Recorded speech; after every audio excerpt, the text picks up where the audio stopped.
Hey Vangshan family, welcome back. Let's start our new chapter. Finally last day भी आ चुका था। मतलब आज वांगजी का इस टेम्पल में 20वां दिन था। वांगजी ने हमेशा की तरह डीमन गॉड किंग की वर्शिप की थी और साथ ही सारी प्रेयर्स भी कंप्लीट की थी, पर आज भी वांगजी को कुछ भी हाथ नहीं लगा था, जिससे वो बहुत ज़्यादा मायूस हो चुका था। पर अब उसने ये डिसाइड कर लिया था कि वो इस माउंटेन पर और नहीं रुक सकता, क्योंकि उसे फिर से कल्टीवेशन वर्ल्ड में जाके अपने लोगों की और अपने सेक्ट की हेल्प करनी होगी। इसीलिए वांगजी विंग के साथ ये सारी बातें डिस्कस करके नेक्स्ट दिन मॉर्निंग को ही यहाँ से निकलने का प्लान बनाता है, जिसपे विंग भी ऑब्वियसली मान चुका था, क्योंकि इतने दिनों में विंग भी बहुत अच्छी तरीके से समझ चुका था कि वांगजी अपने रिस्पॉन्सिबिलिटीज़ के प्रति कितना ज़्यादा हॉनेस्ट और लॉयल है। इसीलिए वो भी वांगजी के साथ ही वांगजी को फॉलो करने के बारे में सोच लेता है। नेक्स्ट डे मॉर्निंग वांगजी और विंग दोनों भी डीमन गॉड के लिए एक लास्ट प्रेयर करके उनकी वर्शिप कंप्लीट करते हैं और बाद में वांगजी और विंग दोनों भी वहाँ से जाने के लिए पलट चुके थे। वांगजी और विंग फिलहाल डीमन गॉड के टेम्पल के डोर के पास थे, पर अब वांगजी के सामने बहुत बड़ा सवाल था कि क्या वो इस टेम्पल से बाहर जा पाएगा या नहीं। क्योंकि पिछली बार जब वांगजी ने डीमन गॉड के इस टेम्पल से बाहर कदम रखने की कोशिश की थी विंग को बचाने के लिए, तो वो नाकाम रहा था, उससे बाहर जाना नहीं हुआ था, क्योंकि डीमन गॉड की पावर्स ने उसे बाहर जाने की परमिशन नहीं दी थी। अब वांगजी यही सोच रहा था कि क्या इस बार भी डीमन गॉड उसे बाहर जाने देंगे या नहीं। विंग, जिसे इस बात का पता नहीं था, वो अचानक वांगजी को रुकता देखकर पीछे मुड़ के देखता है। विंग आगे चल रहा था और वांगजी पीछे। वांगजी जो अपनी इसी सोच में खोया हुआ था, विंग की आवाज़ उसे उस सोच से बाहर लाती है। वांगजी विंग की तरफ देखता है, तब विंग उसे अपने स्माइली फेस के साथ बाहर जाने के लिए बोलता है। वांगजी एक डीप ब्रीथ लेता है और वो विंग के पास जाता है। विंग डोर के बाहर कदम रखने ही वाला था, तभी वांगजी उसका हाथ पकड़ के उसे पीछे खींच लेता है और विंग की तरफ देखते हुए कहता है, नहीं, पहले मैं जाऊंगा। विंग जो कुछ समझ तो नहीं पाता, या शायद समझता है, वो तो पता नहीं, पर वो जस्ट नोट करता है। वांगजी बहुत कंफ्यूज था इस बात से कि अगर आज वो बाहर नहीं निकल पाया तो वो क्या करेगा, पर फिर भी वो एक डीप ब्रीथ लेता है और बाहर की तरफ अपना फर्स्ट कदम रखता है। पर फॉर अ चेंज इस बार वांगजी बाहर कदम रखने में पूरी तरीके से सक्सेसफुल हो जाता है। इस बार कोई भी इनविजिबल वॉल उसे रोक नहीं रही थी। वांगजी इससे थोड़ा खुश हो जाता है, पर उसे थोड़ी मायूसी भी फील हो रही थी, क्योंकि डीमन गॉड ने इसमें भी इस बार उसकी कोई हेल्प नहीं की। मतलब डीमन गॉड शायद वांगजी की हेल्प करना ही नहीं चाहते थे। खैर, वांगजी इसमें कुछ नहीं कर सकता, इसलिए वो पूरी तरीके से टेम्पल से बाहर आता है और पीछे मुड़कर विंग की तरफ देखता है, जो अभी भी कंफ्यूजिंगली उसे ही देख रहा था। वांगजी विंग की तरफ देखते हुए सॉफ्टली कहता है, चलो आओ बाहर। विंग वांगजी की तरफ देखता है और नोट करते हुए बाहर कदम रखता है। इस बार वो भी आसानी से आ चुका था। विंग को तो ये सब पता ही नहीं था, पर फिर भी वांगजी के एक्शन से वो शायद समझ चुका था कि कुछ गलत होगा, इसीलिए वो भी वांगजी जैसा बोल रहा था वैसा कर रहा था। और वांगजी ने जैसे ही उसे बाहर आने के लिए बोला, विंग ने तुरंत अपने कदमों को वांगजी के कदमों के ऊपर ही बाहर की तरफ बढ़ा दिया। वांगजी और विंग फाइनली डीमन गॉड के टेम्पल के बाहर खड़े थे। उन दोनों की पीठ टेम्पल की तरफ थी और वो दोनों भी उस डार्क फॉरेस्ट की तरफ देख रहे थे। वांगजी ने जैसे ही बाहर कदम रखा था, वो स्ट्रॉन्ग नेगेटिव एनर्जी उसे फिर से फील होने लगी थी, जो टेम्पल के अंदर बिल्कुल नहीं थी। टेम्पल के अंदर जितनी पॉजिटिव एनर्जी थी, बाहर उतनी ही डार्क नेगेटिव एनर्जी थी। फिर भी वांगजी एक कल्टीवेटर था, उसे कोई प्रॉब्लम तो हो नहीं रही थी, इसलिए वो हर तरफ देख रहा था। पर अचानक उसके जहन में विंग का ख्याल आता है और वो तुरंत ही पीछे मुड़कर विंग की तरफ देखता है। पर फॉर अ चेंज विंग थोड़ा एग्जॉस्टेड तो लग रहा था, पर वो इतना ज़्यादा इफेक्टेड नहीं लग रहा था। ऐसा लग नहीं रहा था कि नेगेटिव एनर्जी का उस पर बहुत ज़्यादा अफेक्ट हुआ है। हाँ, वो थोड़ा सा पेल अचानक ही पड़ चुका था। उसकी स्किन हल्की सी येलोइश नज़र आ रही थी, पर उस पर इतना ज़्यादा इफेक्ट नहीं हुआ था। वांग जी इससे खुश हो चुका था, क्योंकि उसे लगा था कि अगर विंग को इस नेगेटिव एनर्जी में प्रॉब्लम हुई तो वांग जी को बहुत जल्दबाजी में विंग को ले जाना होगा। पर फिर भी वांग जी ये नहीं जानता था कि वो विंग को कितने देर तक सरवाइव करवा सकता है। इसीलिए वांग जी को एक पल के लिए विंग की टेंशन होने लगी थी, पर जैसे ही उसने देखा कि विंग नहीं परफेक्टली पर फाइन है, वो हैप्पी हो चुका था। वांग जी विंग की तरफ देख रहा था, जो उस डार्क फॉरेस्ट में ही देख रहा था। वांग जी विंग से कहता है, चलो आगे नहीं चलना। विंग एक डीप ब्रीथ लेता है और नोट करता है। वांग जी तब विंग की तरफ देखते हुए कहता है, इतनी डीप ब्रीदिंग तुम मत करो, क्योंकि यहाँ बहुत ज़्यादा नेगेटिव एनर्जी है। तुम्हें और तुम्हारी बॉडी को ये नेगेटिव एनर्जी हार्म कर सकती है। इसीलिए विंग नोट करता है। विंग और वांग जी धीरे धीरे उस डार्क फॉरेस्ट की तरफ बढ़ने लगे थे। अभी वो उस डार्क फॉरेस्ट में एंटर भी नहीं हुए थे, तभी उनके सामने बहुत सारे डीमंस और घोस्ट आ जाते हैं। ये देखकर विंग वांग जी के पीछे छुप चुका था। वही वांग जी वो अपनी बीचेन को अनसील्ड करके उनके सामने फुल फाइटिंग मोड में खड़ा था। साथ ही वांग जी ने विंग को भी अपने पीछे बहुत सिक्योरली छुपा लिया था। वो डीमंस जो विंग और वांग जी की तरफ ही देख रहे थे। कुछ पल के स्ट्रेसफुल माहौल के बाद फाइनली वो डीमंस फर्स्ट अटैक कर देते हैं, वो भी वांग जी और विंग पर। वांग जी जो ऑब्वियसली एक ग्रेट कल्टीवेटर था, वो अपने पीछे से उन सारे अटैक्स को डॉज करने लगता है और धीरे धीरे सारे डीमंस से लड़ने लगता है।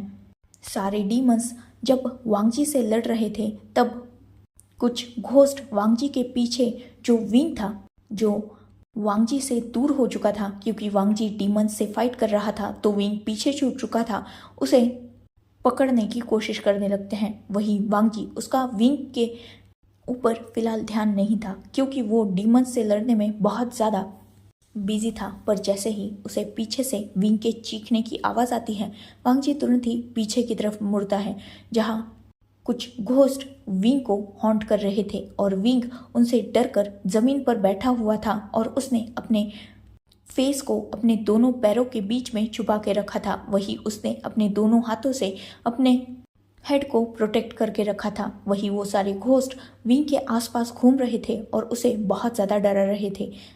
वांग जी जो डीमन से लड़ तो रहा था, पर उसे विंग की प्रोटेक्शन भी करनी थी। वो डीमन पर अटैक करते करते ही पीछे की तरफ जाने लगता है, जहां विंग था। ये बात जैसे ही वो डीमंस देखते हैं, वो वांग जी पर और भी हार्शली अटैक करने लगते हैं। वांग जी जो इतने सारे डीमंस से लड़ते लड़ते एग्जॉस्टेड हो चुका था, वो बस फिलहाल विंग को बचाकर फिर से डीमन गॉड के टेम्पल में ले जाना चाहता था, क्योंकि वांग जी इतने सारे डीमंस से एक साथ लड़ रहा था। उसके लिए भी ये मुश्किल था, क्योंकि ये डीमंस बहुत ज़्यादा पावरफुल थे और यहाँ तो नेगेटिव एनर्जी इतनी ज़्यादा है कि वांग जी को उससे प्रॉब्लम होनी ही है। और उसी नेगेटिव एनर्जी पर तो ये डीमन फीड करते हैं, तो इन्हें इस एनवायरनमेंट में कोई प्रॉब्लम नहीं होगी। पर वांग जी जैसे प्योर कल्टीवेटर के लिए ये माहौल थोड़ा हार्मफुल है। इसीलिए वो फिर से विंग को अंदर ले जाना चाहता था, क्योंकि विंग भी बहुत ज़्यादा परेशान लग रहा था, साथ ही वो डरा हुआ था और चिल्ला रहा था। वांग जी जो विंग के करीब जाना चाहता था, पर जा नहीं पा रहा था, क्योंकि बहुत सारे डीमंस वांग जी और विंग के बीच में आ चुके थे और वो वांग जी पर लगातार अटैक कर रहे थे। वही बाकी घोस्ट विंग को डरा रहे थे।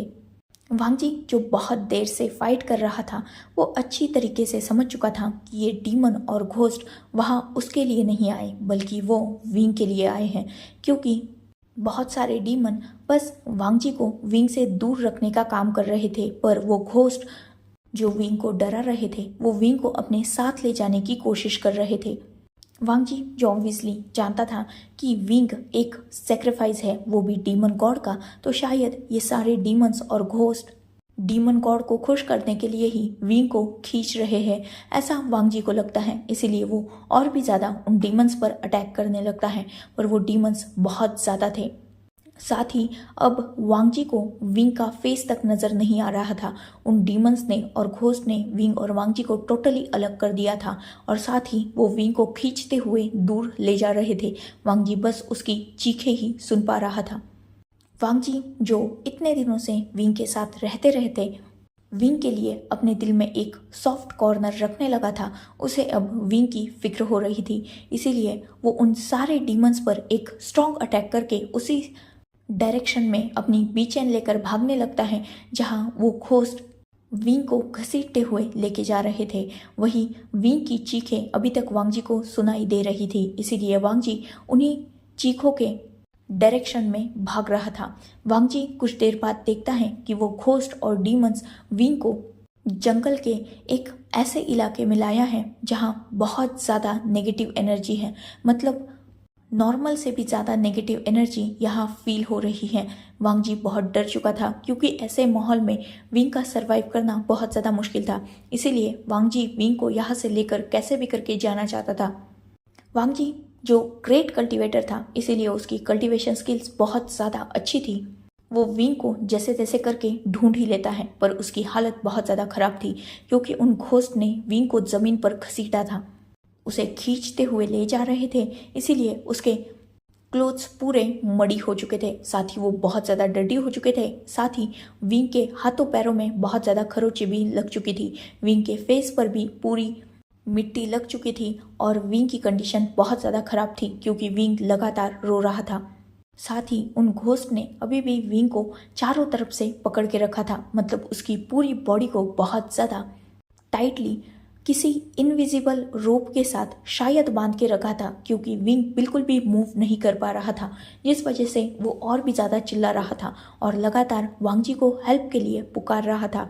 वही वांगजी फाइनली विंग के पास तो पहुंच चुका था, पर उसके और विंग के बीच में बहुत सारे घोस्ट थे जो वांगजी की तरफ देख रहे थे। वांगजी उन घोस्ट से अटैक करके फाइट करने के लिए तो जाता है, पर वो अचानक फील करता है कि पीछे से डीमंस भी आ चुके हैं। वांगजी जो ऑब्वियसली समझ चुका था कि इन घोस्ट और डीमंस से लड़कर वो बस अपनी एनर्जी वेस्ट कर रहा है, इससे अच्छा कि वो इनसे कुछ बात करके ये पूछ ले कि इन्हें एग्जैक्टली चाहिए क्या। वांगजी उन सारे डीमंस पर और घोस्ट पर एक स्ट्रॉन्ग अटैक करता है, जिससे वो सब उससे तो दूर हो चुके थे क्योंकि वो सब वांगजी के भी पास आ रहे थे। वांगजी उन घोस्ट की तरफ देखते हुए अपनी स्ट्रॉन्ग वॉइस में कहता है, तुम लोग आखिर चाहते क्या हो। ऑब्वियसली वो घोस्ट थे। वांगजी के सवालों पर वो तुरंत ही आंसर तो देने वाले नहीं थे, वो बस वांगजी पर फिर से अटैक करने की कोशिश कर रहे थे। पर वांगजी जैसे तैसे करके बच तो रहा था, पर उसे जानना था, इसलिए वो फिर से अपना सवाल दोहराता है, पर इस बार भी उसका जवाब उसे अटैक से ही मिलता है। वांगजी जो खुद भी बहुत ज़्यादा थक चुका था क्योंकि वो कब से घोस्ट और डीमन से लगातार फाइट ही कर रहा था, साथ ही उसकी स्पिरिचुअल एनर्जी भी धीरे धीरे कम हो रही थी क्योंकि यहाँ नेगेटिव एनर्जी थोड़ी ज़्यादा ही थी। ऐसे ही वो डीमंस और घोस्ट जब वांगजी पर अटैक कर ही रहे थे, तभी वांगजी के ऊपर एक अटैक हो जाता है जो बहुत ज़्यादा हार्श था और जिसे वांगजी रोकने में अनसक्सेसफुल था। इसीलिए वो अटैक सीधा वांगजी के अपर बॉडी पर हुआ था, मतलब उसके चेस्ट और टमी साइड एरिया पर, जिससे वांगजी को बहुत ज़्यादा शार्प पेन भी हुआ था।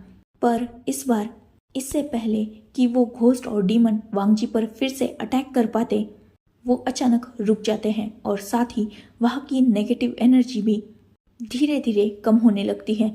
वांगजी जब अपने दर्द से कुछ संभलता है, तब वो ऊपर देखता है, तब वो फील करता है कि ये सारे घोस्ट और डीमन धीरे धीरे उससे दूर हो रहे हैं।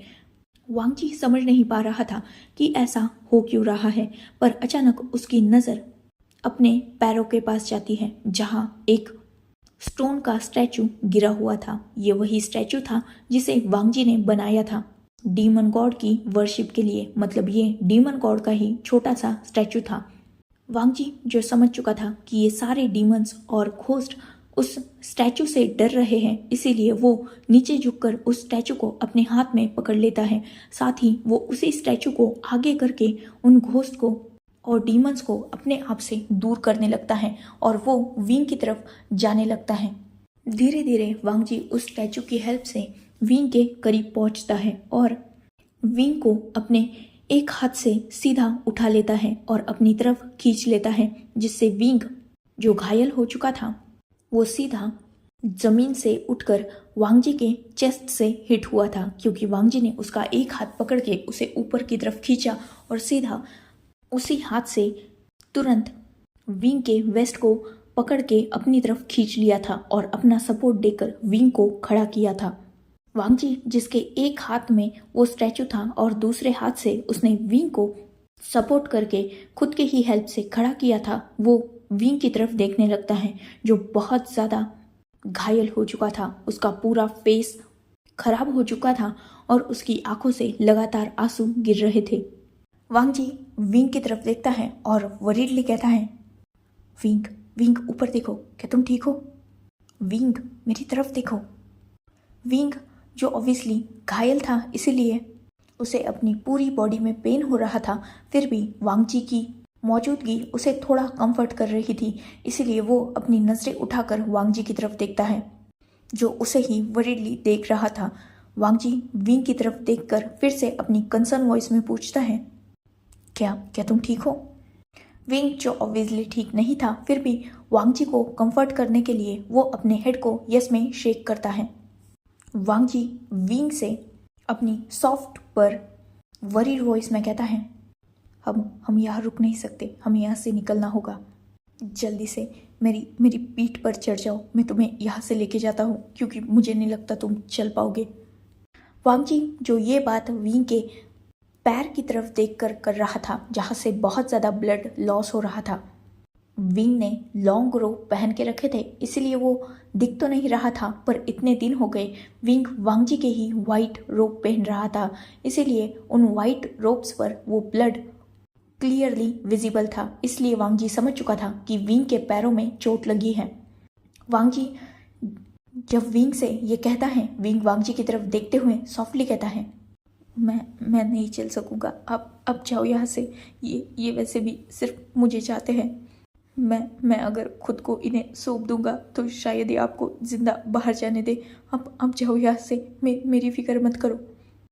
वांगजी जो विंग की तरफ देखता है और गुस्से से कहता है, are you out of your mind? क्या बोल रहे हो? मैं तुम्हें छोड़कर यहाँ से नहीं भागने वाला। जल्दी से मेरी पीठ पे चढ़ जाओ। ये डीमन गॉड का स्टैचू हमें प्रोटेक्ट करेगा और हम बहुत आसानी से यहाँ से निकल जाएंगे। प्लीज़ वक्त मत गवाओ। मेरी भी एनर्जी ड्रॉप हो रही है। अगर और ज़्यादा मैं इस नेगेटिव एनर्जी में रहा तो मैं भी कुछ नहीं कर पाऊंगा और हम दोनों भी यहाँ मर जाएंगे। इससे अच्छा है कि मैं जो बोल रहा हूँ वो करो। जल्दी से मेरी पीठ पे चढ़ जाओ। इतना बोलकर वांगजी विंग को हल्के से छोड़ता है और उसे एक पेड़ के सपोर्ट से खड़ा कर देता है और विंग की तरफ अपनी बैक करके वो थोड़ा नीचे झुक जाता है ताकि विंग उसकी बैक पर चढ़ सके। पर विंग ऐसा नहीं चाहता था। वांगजी विंग को बहुत गुस्से से देखता है। तब विंग ना चाहते हुए भी वांगजी के बैक पर कोआला बेयर की तरह चढ़ जाता है। वांगजी उसे अच्छी तरीके से होल्ड कर लेता है और अभी भी उसके एक हाथ में डीमन गॉड का वो स्टैचू था। वांगजी धीरे धीरे विंग को अपने बैक पे कैरी किए और दूसरे हाथ में उस डीमन गॉड के स्टैचू को पकड़ के उस नेगेटिव एनर्जी के एरिया से बाहर आने लगा था। वही अभी भी वो डीमंस और घोस्ट विंग और वांगजी के आसपास ही थे और उन पर अटैक करने का चांस ढूंढ रहे थे। पर डीमन गॉड के उस स्टैचू की वजह से उन दोनों के आसपास एक इनविजिबल शील्ड बन चुकी थी, जिस वजह से डीमन गॉड पर साथ ही विंग और वांगजी पर वो डीमंस अटैक नहीं कर पा रहे थे। उनमें से एक डीमन वांगजी की तरफ गुस्से से देखते हुए कहता है,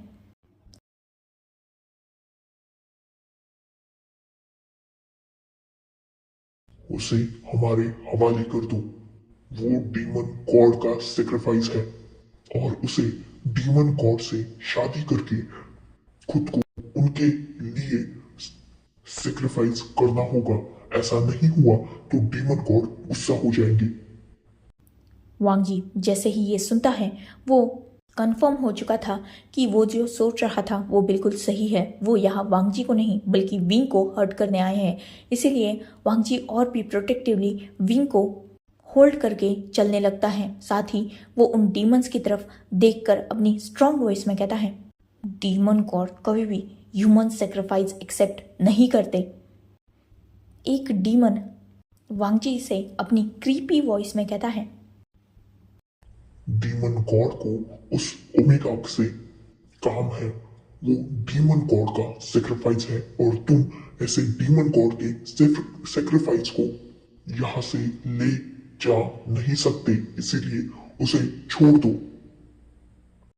वांगजी जो ऑब्वियसली विंग को छोड़ने तो वाला नहीं था, क्योंकि वो डीमन गॉड के बारे में जानता था और वो जानता था demon god human sacrifice accept नहीं करते। पर ये डीमंस जो ऑब्वियसली इंसानों को मारने का बस चांस ढूंढते हैं, उन्हें विंग की जान लेने में इंटरेस्ट है, ना कि डीमन गॉड को विंग से कुछ काम है। इसलिए वो विंग को इन डीमंस के हाथों मरने के लिए तो छोड़ने वाला नहीं था। इसीलिए वो बाहर की तरफ जाने लगता है और वो डीमंस मान नहीं रहे थे, और साथ ही वो घोस्ट भी विंग और वांगजी पर अटैक करने की कोशिश कर रहे थे। पर डीमन गॉड की प्रोटेक्टिंग शील्ड की वजह से वो दोनों भी बचे हुए थे अब तक तो भी। कुछ देर बाद वांगजी जो विंग को लेकर चल रहा था, अचानक उसके सामने एक घोस्ट आ जाता है, जो वांगजी की तरफ देखते हुए कहता है। डीमन गॉड को वो ओमेगा सौंप दो, क्योंकि वो डीमन गॉड का ओमेगा है, और डीमन गॉड उस ओमेगा से अपना काम करवाएंगे। इसीलिए हम लोग उसका सेक्रीफाइस देना चाहते हैं। वो ओमेगा प्योर है, इसलिए तुम उसे डीमन गॉड को सौंप दो, क्योंकि वो डीमन गॉड का ही सेक्रीफाइस है, उनका ही ओमेगा है।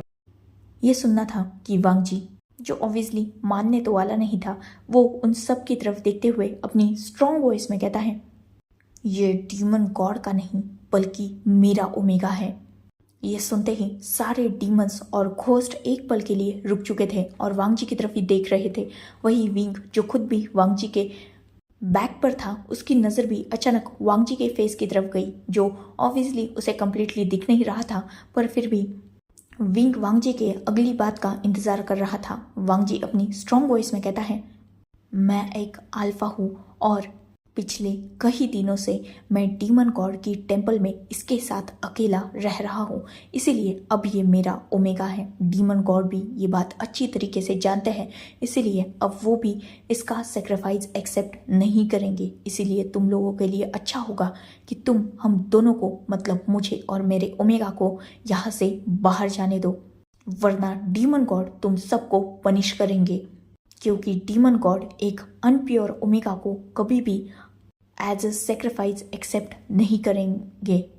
ये सुनते ही सारे घोस्ट और डीमंस शांत हो चुके थे और वो भी सोच रहे थे, ऑब्वियसली ये सच था कि अल्फा और ओमेगा बहुत दिनों से एक ही छत के नीचे है, तो अब ये घोस्ट डीमन क्या ही बोल सकते हैं, क्योंकि इन्होंने भी तो देखा है ना, ये भी पिछले 5 दिनों से उस टेंपल के बाहर जाके देख रहे हैं कि विंग और वांगजी साथ में हैं, साथ ही डीमन गॉड के टेंपल में ही है, और वांगजी इतना श्योरिटी से कह रहा है कि विंग उसका ओमेगा है, तो अब शायद वांगजी सच बोल रहा है। डीमन गॉड भी विंग का सेक्रीफाइस एक्सेप्ट नहीं करेंगे, इसलिए वो डीमंस जो ऑब्वियसली अब डीमन गॉड को तो विंग का सेक्रीफाइस नहीं देने वाले थे, पर इन दोनों को मार डालने वाले थे, क्योंकि वांगजी जो एक अल्फा था, उसकी ये गलती थी कि उसने डीमन गॉड के सेक्रीफाइस को हाथ लगाया था, तो उसे भी मरना होगा। साथ ही विंग जो डीमन गॉड का सेक्रीफाइस है, ये उसे पता था, फिर भी वो किसी और अल्फा के साथ इंक्लूड हुआ तो उसे भी मरना होगा। ये सोचकर वो डीमंस और घोस्ट वांगजी और विंग पर अटैक करने लगते हैं, पर डीमन गॉड का स्टैचू अभी भी वांगजी के हाथ में था, इसीलिए उन घोस्ट और डीमंस का अटैक वांगजी और विंग पर इफेक्ट नहीं करता। वांगजी विंग को लेकर जैसे तैसे करके उस नेगेटिव जंगल से, मतलब डार्क फॉरेस्ट से निकलने में कामयाब तो हो जाता है, पर अभी भी उसके सामने डीमन और घोस्ट थे जो उसके साथ ही चल रहे थे। वांगजी और विंग उस डार्क फॉरेस्ट से बाहर आकर उस फॉग वाले एरिया में चले जाते हैं, जहाँ नेगेटिव एनर्जी बहुत ज़्यादा थी और उस फॉग की वजह से इल्यूजन्स क्रिएट होते थे। वांगजी और विंग जब पीछे मुड़कर देखते हैं तो अब वो डीमंस और घोस्ट उनके पीछे नहीं आ रहे थे, क्योंकि उस फॉग वाले एरिया में कोई भी डीमन और घोस्ट नहीं आता था। क्योंकि ऑब्वियसली वो खुद ही इल्यूजन इतना खतरनाक बनाता था, मतलब वो फॉग, कि इंसान का जिंदा बचना पॉसिबल ही नहीं था, क्योंकि वो इंसान के डर को उसके सामने लाता था। वांगजी जो ऑब्वियसली बहुत थक चुका था, वो जैसे ही पीछे मुड़कर देखता है और उसे हर तरफ सिर्फ सफ़ेदी नजर आती है, क्योंकि वो फॉग बहुत ज़्यादा घना था, इसीलिए पीछे की तरफ का कुछ भी नज़र नहीं आ रहा था।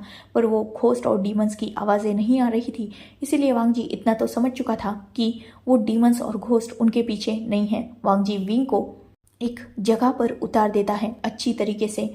उसने उस जगह पर अपने हाथ पांव मार के देखे थे कि उसे वहाँ कुछ हर्ट करने जैसा नहीं हो, मतलब विंग को। तो वो उस फॉग में ही विंग को नीचे उतार देता है, क्योंकि उसे भी बहुत ज़्यादा प्रॉब्लम हो रही थी उस फॉग की वजह से। साथ ही उसे इल्यूजन्स भी आने लगे थे। उसे डर था कि वो विंग को गिरा देगा, इसीलिए वो विंग को नीचे गिरा रख देता है।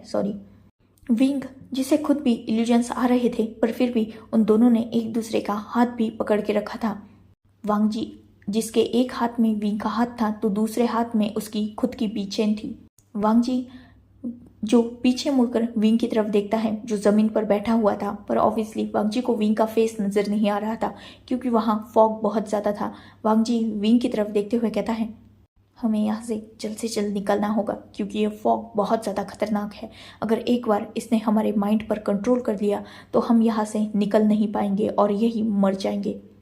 विंग जो अश्योरिंग नोट करता है, वांगजी विंग को जैसे तैसे करके अपने शोल्डर का सपोर्ट देता है और अपने सपोर्ट से ही उसे बाहर ले जाने लगता है, क्योंकि वांगजी में भी अब इतनी पावर नहीं थी कि वो विंग को कैरी कर पाए, इसीलिए वो दोनों एक दूसरे को सपोर्ट देते हुए वहाँ से बाहर जाने लगते हैं। ऑब्वियसली उन्हें बहुत डार्क इल्यूजन्स आ रहे थे। वांगजी जिसका माइंड पूरी तरीके से ब्लैंक हो चुका था, क्योंकि उसे लैंड क्लैन पूरा तबाह हुआ और जलता हुआ नजर आ रहा था। साथ ही उसे अपने ब्रदर, अपने अंकल, अपने मॉम, डैड और साथ ही ब्रदर इन लॉ सब खून में लथपथ नजर आ रहे थे। वांगजी जो इन सब चीज़ों से बहुत ज़्यादा डर चुका था, पर फिर भी उसे ये भी पता था कि ये सिर्फ एक इल्यूजन है, इसीलिए वो अपनी माइंड पर कंट्रोल कर रहा था और विंग के साथ वहाँ से जैसे तैसे करके निकल रहा था। कुछ देर बाद, मतलब करीबन 3 से 4 घंटे की लॉन्ग जर्नी के बाद, वो फाइनली उस फॉग से बाहर निकल जाते हैं। इस पूरे वक्त के दौरान वांगजी और विंग ने इतने खतरनाक एक्सपीरियंस किए थे कि उन दोनों की रूह तक कांप गई थी। खासकर वांगजी, वो बहुत ज़्यादा डर चुका था, क्योंकि उसने वो इल्यूजन्स देखे थे जिसका उसने कभी इमेजिनेशन भी नहीं किया था। वांगजी अब सच में ये सोच रहा था कि अगर उस इल्यूजन्स में से एक भी सच हुआ तो वांगजी क्या करेगा, क्योंकि उसने अपने फैमिली की, अपनी सेक्ट की, कल्टिवेशन वर्ल्ड की बहुत वर्स्ट कंडीशन देख ली थी। साथ ही उसमें एक इल्यूजन ये भी था कि उसने खुद अपने हाथों से विंग को मार दिया, और जैसे ही ये इल्यूजन वांगजी ने देखा था, उसकी रूह तक कांप गई थी। उसे पता नहीं क्यों, पर विंग को मरते हुए देखकर वो भी खुद के ही हाथों से बहुत ज़्यादा शार्प अपने दिल में पेन हो रहा था, इसीलिए वो विंग को और भी ज़्यादा अपनी तरफ खींच रहा था। पर जैसे तैसे करके वो उस इल्यूजन्स की दुनिया से बाहर निकल चुके थे, और फाइनली ये माउंटेन का लास्ट छोर था जहाँ से उन्हें नीचे उतरना था। यहाँ कुछ ज़्यादा ट्रैप नहीं थे, ये बस नॉर्मली कांटे की झाड़ियों का ट्रैप था, जिसमें से बस उनके हाथ पाँव को कुछ कांटों की वजह से स्क्रैचेस आए थे। पर जैसे तैसे करके फाइनली वो उस ईलिंग माउंटेन से, मतलब डीमन गॉड के उस माउंटेन से नीचे उतर चुके थे और सेफ जोन में आ चुके थे। So enough for today. Let's take a break. Next chapter in next video. If you like my explanation, like, comment and subscribe my channel. Hopefully you all are enjoying this journey. Goodbye. Take care. Enjoy your beautiful life.